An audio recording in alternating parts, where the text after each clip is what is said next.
Com a palavra para a comunicação inadiável, senadora Vanessa Graziotin.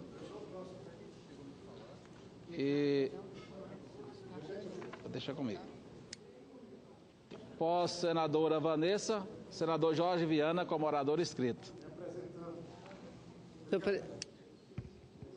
Senhor presidente, senhores senadores, senhoras senadoras, companheiros e companheiras. Senhor presidente, eu vi a senadora Ana Amélia falar aqui a respeito da cantora Lady Gaga, que por uma doença séria, como ela própria relatou, e eu quero cumprimentá-la pela aprovação na comissão do projeto do dia de hoje, senadora, dizer que essa doença séria a retirou desse show que o Brasil inteiro está acompanhando, alguns jovens que têm a possibilidade de estar lá pessoalmente, outros, milhares e milhares e milhões que não têm, acompanham pela televisão, inclusive eu, sempre que pude, nesse final de semana, dei uma espiadinha lá no Rock in Rio. E a gente vê como essa festa tem sido importante para o Brasil.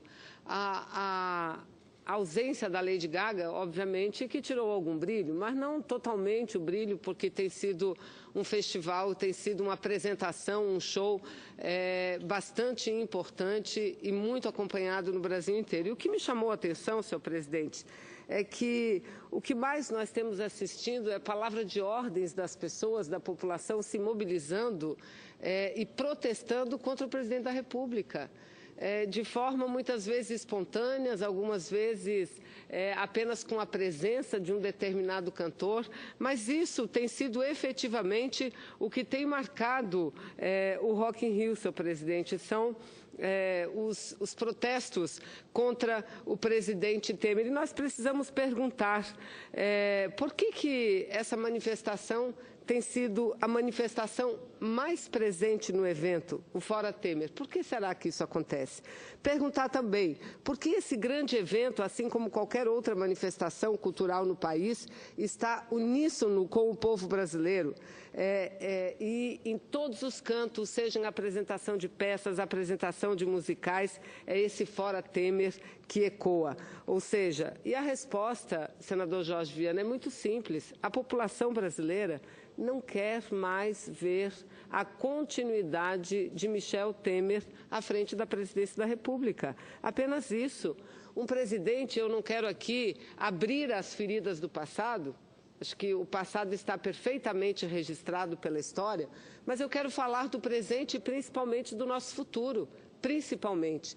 E se por um lado era fato e verdade que uma boa parte da população brasileira ingenuamente apoiou a sua saída, porque acreditava, de fato, que bastava a saída da presidenta Dilma, a troca de poder para que tudo melhorasse, para que a corrupção diminuísse, para que a crise fosse extirpada. Então, a grande, mas a imensa maioria da população que apoiou a saída da presidenta Dilma foi porque tinha essa esperança. E essa mesma população hoje que vai nos locais públicos para gritar o Fora Temer, porque ela está vendo que não é nada disso que está acontecendo. Aliás, senhores senadores, o procurador-geral Janot, antes de deixar a procuradoria, ele fez uma denúncia não baseada em convicção, não. Uma denúncia baseada em provas claras, concretas.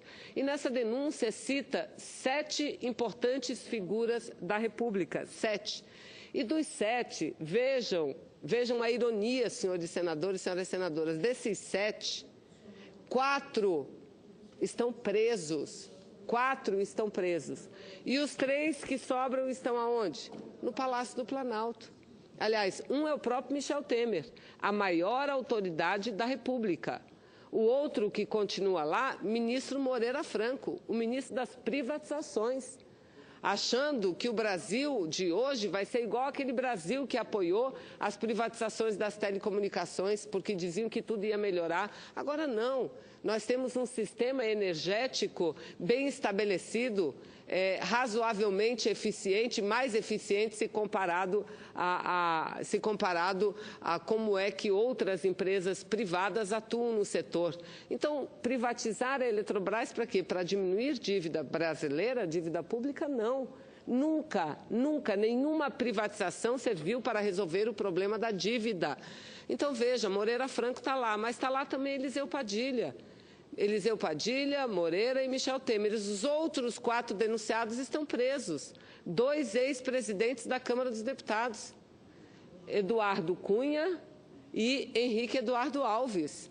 Além de estar preso o ex-deputado e ex-auxiliar direto de Michel Temer, Rodrigo Rocha Loures e Gedel Vieira Lima. E Gedel Vieira Lima é um caso à parte, porque o Brasil nunca viu tanta dinheirama reunida no mesmo lugar. E em que lugar? Não é num banco. Não era num banco, era num apartamento. 51 milhões de reais. Então, eu não quero voltar ao passado. Eu quero dizer e falar desse governo agora. Houveram erros no governo anterior, não há dúvida. Agora, os erros foram que levaram o Brasil ao ponto que chegou? Não. Tivemos uma crise, temos ainda uma crise econômica que é mundial muito forte e que acomete duramente o Brasil, a nação brasileira. Problema de corrupção nós estamos vendo. Da onde que vem? Vem do sistema, infelizmente, de pessoas inescrupulosas. Aí eu pergunto, senhores, que eu tenho ouvido muita gente falar, porque a violência no Brasil, porque a violência no Rio de Janeiro, é verdade, é lamentável, é triste. É triste, milhares e milhares de brasileiros e brasileiras, brasileirinhos e brasileirinhas que vivem nas favelas do Brasil, do Rio de Janeiro, sobretudo, não poder ir para a aula porque está tendo tiroteio na região, porque a violência cresce e tem alguns que acham que a saída para isso é armar a população brasileira. Obviamente que não é armar a população brasileira, não é liberar a venda do armamento, não. A saída para isso começa pelo restabelecimento da democracia. Porque quais os exemplos que as principais autoridades do Brasil dão à população brasileira? Eu pergunto dos senhores e pergunto das senhoras. Qual é o principal exemplo? Apartamentos que não têm armas, não têm fuzis, mas tem 51 milhões de reais. É esse o exemplo que um presidente da República tenha que dar para o seu país? Não, esse não é o exemplo de que o Brasil precisa. O exemplo de que o Brasil precisa é de pessoas sérias, honestas, corretas à frente da presidência da República.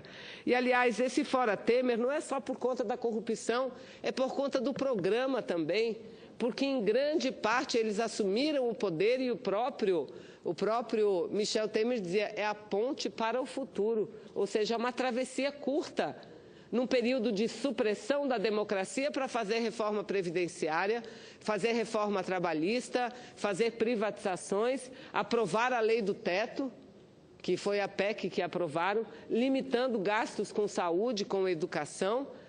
Então, veja, a população tem se manifestado contrária a isso. E, aliás, senhor presidente, hoje saiu uma nova pesquisa da CNT, Confederação Nacional dos Transportes. E nessa pesquisa da CNT, é óbvio, o presidente Lula continua como primeiro lugar, mas o que chama a atenção não é isso. O que chama a atenção é a quantidade de brasileiros e brasileiras que repele Michel Temer.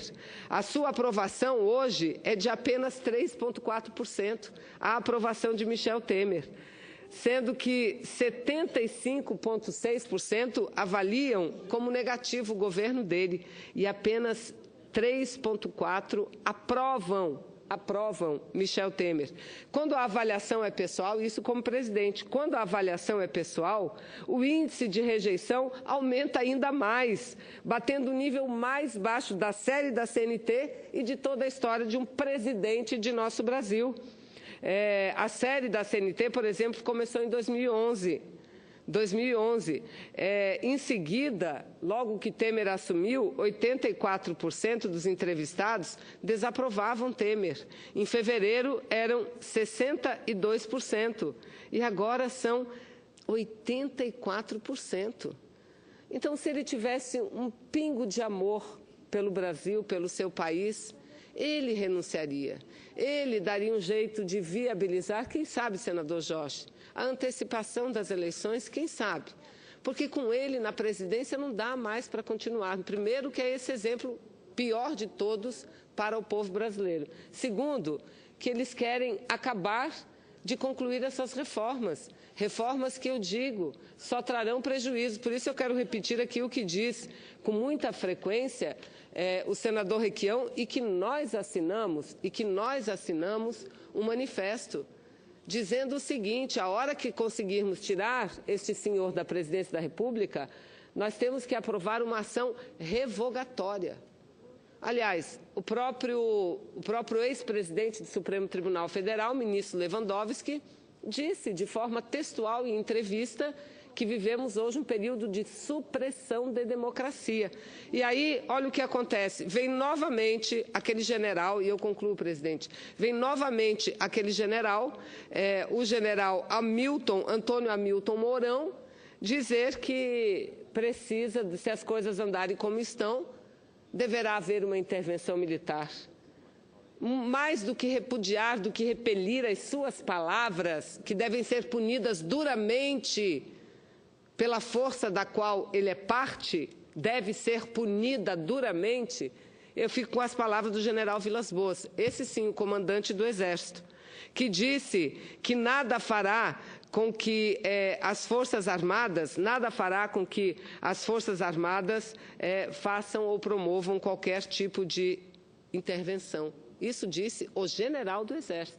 Portanto, lhe cabe uma punição, cabe a Hamilton Mourão uma nova punição, porque vamos lembrar, não é a primeira vez. Ele foi retirado, ele foi demitido pelo próprio comandante do Exército em 2015, quando falou a mesma coisa, que ele convocava o povo brasileiro, os políticos não davam conta, então que eles convocavam o povo brasileiro a uma reação patriótica. E fez elogios a quem? Ao general Brilhante Ustra, um torturador, membro do DECODE no estado de São Paulo. Então, eu espero, sinceramente, que como esse general Hamilton Mourão já foi punido uma vez, punido pela força a qual pertence, que seja punido novamente. E o que nós precisamos, senhor presidente, eu volto a repetir para concluir minha participação, lhe agradecendo profundamente pela paciência, pela tolerância. O que nós precisamos é restabelecer a democracia. Restabelecer a democracia. E eu espero, sinceramente, que o presidente Lula esteja em condições de concorrer ao cargo que for. Porque por mais que falem, por mais que digam, não há provas contra qualquer crime cometido pelo ex-presidente Lula. Não há provas. Ele foi condenado num processo por convicção, sem uma prova, nunca foi proprietário de apartamento nenhum. E a isso não se dá outro nome. A isso se diz sim, é perseguição, e é perseguição política sim.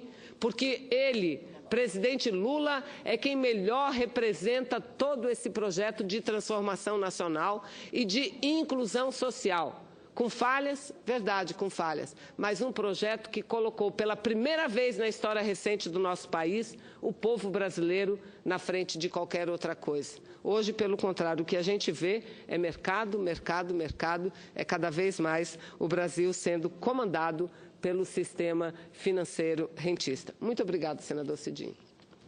Obrigado, senadora Vanessa.